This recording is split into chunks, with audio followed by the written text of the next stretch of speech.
was a little old lake about, oh, it wasn't even a quarter of a mile from there. And then right out in our yard was a low spot. It was kind of marshy, you know. Right. Had a little ditch run through it to drain it. Went over to the railroad to drain that out when it rained. So he made a tractor. My dad bought the place and we moved out there. Just during the boom, you know. Mm-hmm. He didn't pay much for that 10 acres, and it had beautiful pine trees on it. It was wild. Mm-hmm. No paint on the house. Well, he went to work.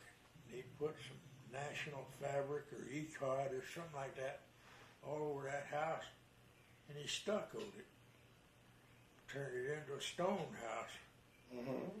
And it started looking real presentable, you know, and he got inside and varnished the floor, and he just fixed it all up nice, and we moved right in there. Mm-hmm. And that's when you started designing boats and building boats. Let me tell you, he made this tractor out of an old car that didn't have much power, but he run it in low gear, so it would do a little work. And these mule pans were all over the woods out there where the guys had abandoned them when their boom broke. Right. You know what a mule pan is, don't you? No. Well, it looks like a sugar scoop, only it's got two handles and it's got a bale that goes around it. Mm-hmm. Run those things. They could grade a road just as straight as a string. Right. They were artistry.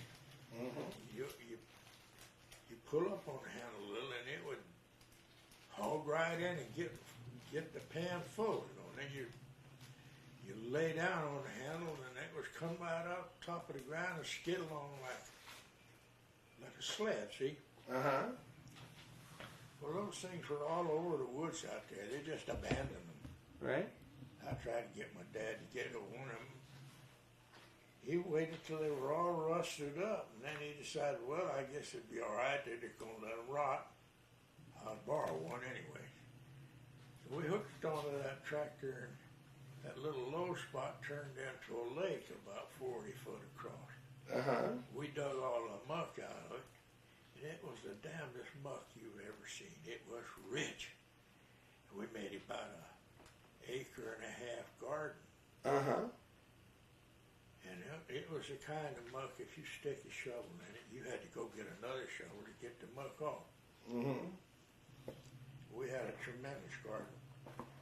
And then I started finding out after it had a blow, it blew a couple of hurricanes about then. I don't remember the dates.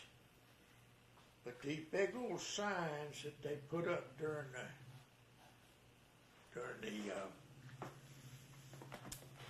the boom, they built a big old 2x4 frame and put these 10-foot sheets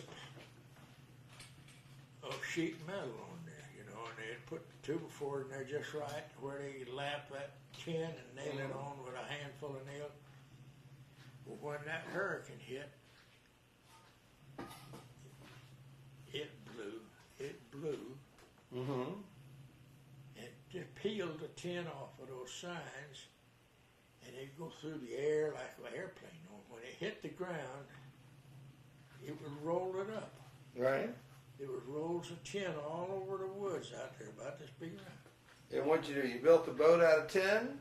Sure, I built a damn fleet of them. And I hauled them over to that Hobart's Lake, a beautiful little lake. And that's how you started, was making boats out of tin? Well, it was just a box was all I was doing. Right. And how did you fasten the corners together? Nobody showed me about a boat. I had to find out. Well, how did you fasten the corners of the tin together?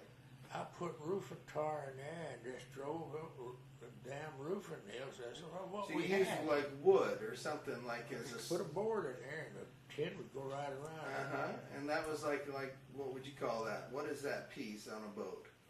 Well, it would The chine piece or something? Is that what they call it? Transom, bow transom, and stern transom. Uh-huh. but there's a straight bottom because all I did was bend it like that. Yeah.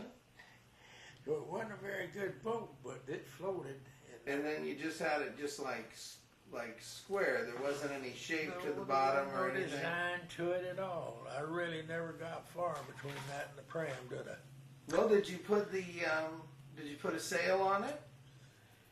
Well, I was going to, but Or were they first just the three boys that was lived over the lake over there, they helped me launch these. I hauled them over on a little wagon made out of lawnmower wheels. right?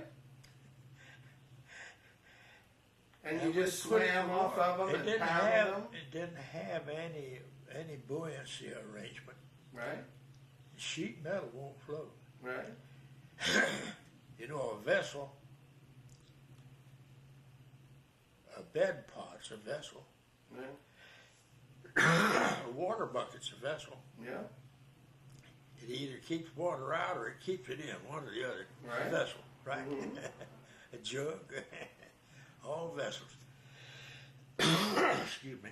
Well, you weren't worried about getting sued if the boat sank and you lost all hands, huh? Well, we swam clear across the lake just to see if we were scared of the gators, and I wouldn't do that again. Did you have any big gators in there? It sure did. It had some monsters in there. Right. It had some that the damn tracks were that far apart. Well, did they ever eat anybody in the lake? No, not that I know of. You know, down at Oscar Shearer Park, they had a gator. They had a name for him, like Old Joe or something like that. And he was like 12, 14 feet long. He was a big gator. And he used to sit up there in the sun right next to where people were swimming. Right. And everybody said, Old Joe, don't mind him. He doesn't bother anybody. Well, one day, Old Joe decided he was going to eat a kid. Grabbed a kid, pulled it under, stuck it under a log, and everybody saw it happen. So they hunted Old Joe, got everybody out of the water, and sent divers down. They found the kid stuffed underneath a log. The gator had stuffed the kid under a log, was going to eat it later. Oh, they're a dangerous animal. You don't think they'll bite? Well, So you went from the 10 floating around stage. When did you decide to put a sail on it? Was that... Well, we moved back to town Right? about when I was about in the 10th grade. Uh-huh. So you were probably about 15 or Yeah. something. 14, 15. Well, right away I made me a kayak with canvas. Uh-huh. To paddle. Yeah, I don't have no pictures of it, but it was kind of nifty. Right? And, You had a wood frame with canvas cover. well, it was funny. I was studying how I could get something to paddle. But I wanted to go down that dock. The dock was only 2 houses from my house, and it was wonderful. You read that little story I wrote. I will. You I will. get- I read it before, but I'll read it again. Well, it has a certain punch that you recognize that it's all happened, and I've gotten letters back from a couple of my boys and my friends that Uh-huh. are still alive, Right? like old Frank Hancock and Dave Brigham, and they just got so tickled to death with that. Mm-hmm. And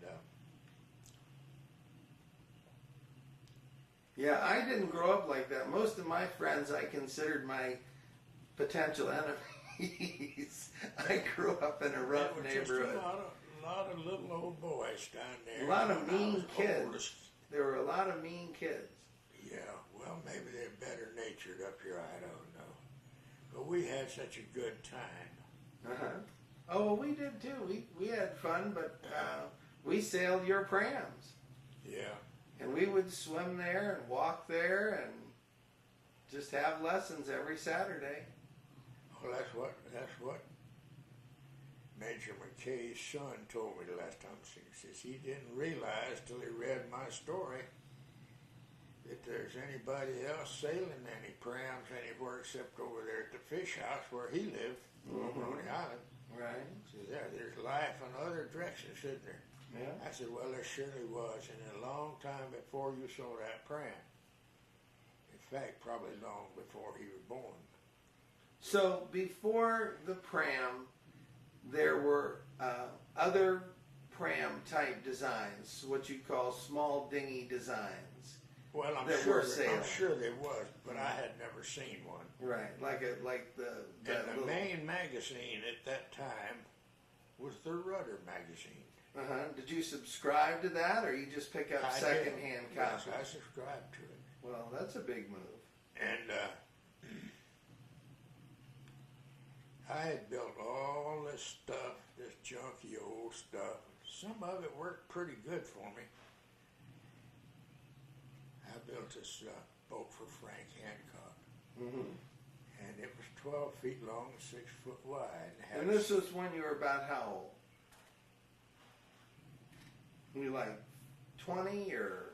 Oh no, I was still in high school. Oh, okay. And Helen's dad had it, and Major Seavey had a mill. Mm-hmm. And Helen's brother and I were down there all the time because it had all kind of machinery. Mm-hmm.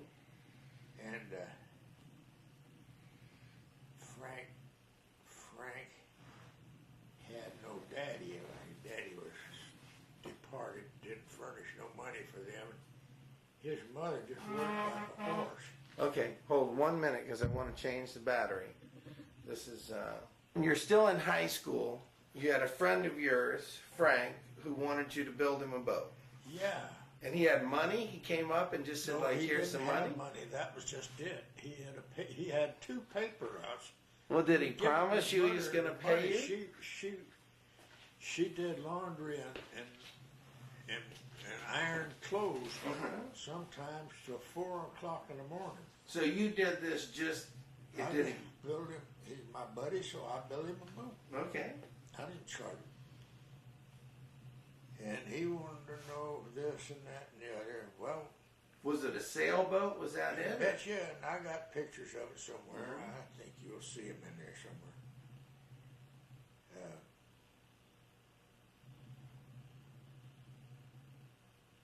At that time, there was a lot of good cypress in there, all the mills, and you know, Right. you could buy occasionally. These old boys that run these places would have a pile of sides. Mm-hmm. And a boy making a mullet skiff, he wanted a 16-inch board, you know. Right. And that's the way a cracker started the boat. They just put a stem up there, nailed it on, Right. put a frame in the middle, and Is that what you did? Is use cypress to build his boat? that's right. And did you use Just this? put that one frame in the middle, Uh-huh. and I put 2 frames each side of it. Right. And that. Did you do that after you put the sides on? I didn't know. I wasn't keen. I didn't quite understand lofting. Right. So did you get this design from somebody, or was this No. your own design? My boss man, he was a boat enthusiast, and he didn't know much about boats, but he built a big old boat in his yard, Uh-huh. and we had to go see it all the time. Right. And he lived down here.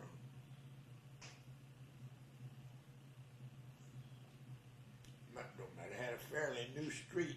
Mm-hmm. It was a tarred street. You remember they used to make Right. smooth tarred streets, right? Right. So good for roller skates. You see what I'm talking about? Mm-hmm. When I found out I could take a batten out there and I could nail it right into the tar. Right.